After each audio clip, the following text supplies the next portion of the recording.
62-year-old Otto Schmid first came to New Zealand when he was just over 20, having relatives living here and wanting a break from Switzerland. So I booked the boat. 5 weeks later I arrived here, hardly speaking English, because I hadn't learned English beforehand. I spoke French and German, but not English. But with having relations here, they found me a job, and there I had time to learn the language and get to know the country.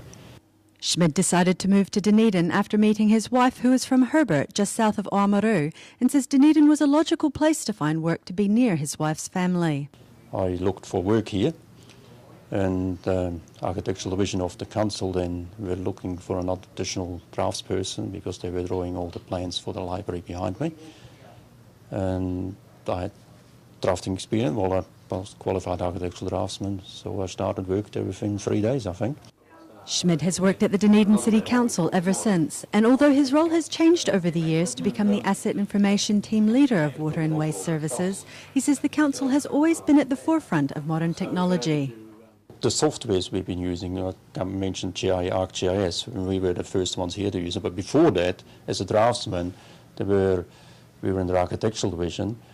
We were the first ones in the council to have AutoCAD, the software, the drafting software, to try that out and then use it. Schmid has worked at the Dunedin City Council ever since, and although his role has changed over the years to become the Asset Information Team Leader of Water and Waste Services, he says the Council has always been at the forefront of modern technology. Being in local government is different than being in a private company. It's a bit freer in me. We exchange a lot of information with other authorities. We ask them what they do, they tell us back. There's no restrictions on that because it's not that competition like you have between companies. So it makes it easier in many ways. But now he has plans for a busy retirement, starting with a trip back to Switzerland in June. Devi Narona, 9 Local News.